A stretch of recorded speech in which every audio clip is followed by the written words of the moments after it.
Bonjour. Est-ce que l'on peut raisonnablement changer avec amour, avec courage?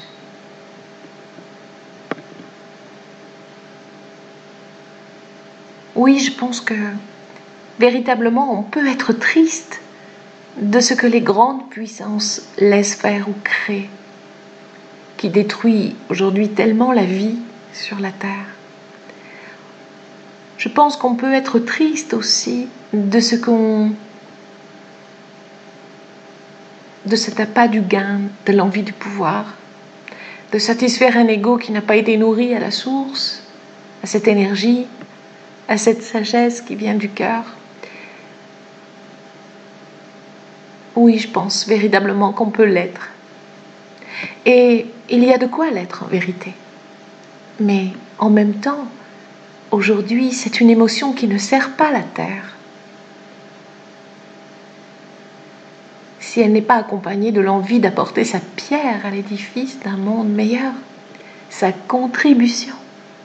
Si chacune d'entre nous fait ce qu'il faut pour se relier à son cœur et y trouver ensuite l'inspiration de changer quelque chose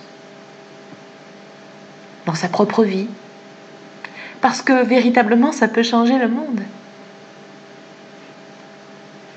Si je change ma capacité à détruire ce qu'il y a de meilleur en moi et que je reviens aux valeurs du cœur et de la vie, que je redeviens aimant de moi-même, alors je vais pouvoir recréer le monde à mon niveau. Et c'est déjà beau. Si chacun décide d'explorer avec courage, avec diligence, avec persévérance sa propre terre intérieure et de changer en soi ce qui n'est pas de l'ordre de l'amour, dans l'incondition de l'amour, qui s'affranchit de toute différence, alors ce sera une belle différence. Il faut du courage pour explorer de nouveaux champs de possibles en soi.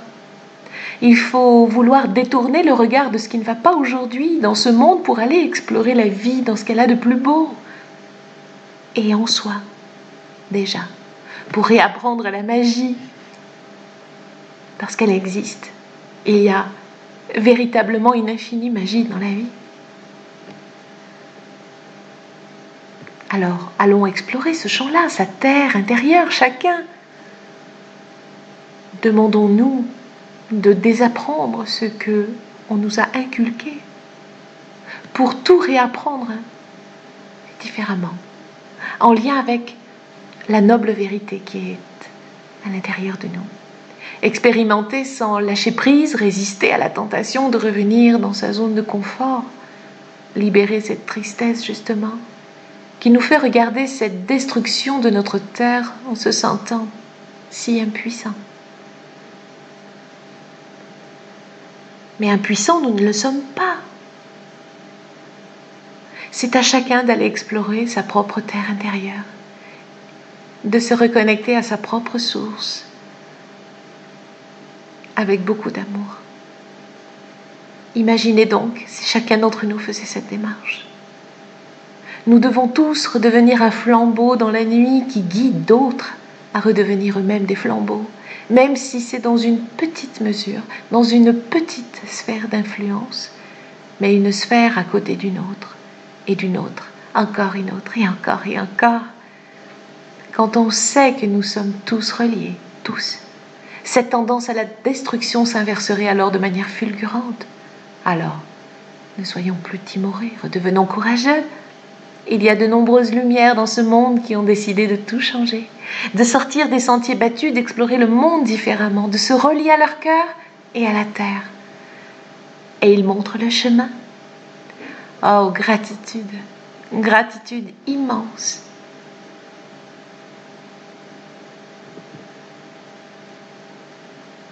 Pour ma part, je me sens infiniment reliée à tous ces êtres qui changent de vie, qui explorent d'autres sentiers, qui œuvrent à aider les autres à faire pareil. Je me sens, oui, remplie d'une grâce indicible pour laisser cette lumière de ma source inonder les autres, inonder le monde, en étant co-créatrice avec l'univers. Laissez la vie œuvrer à travers moi, danser avec elle, l'embrasser de tout mon cœur.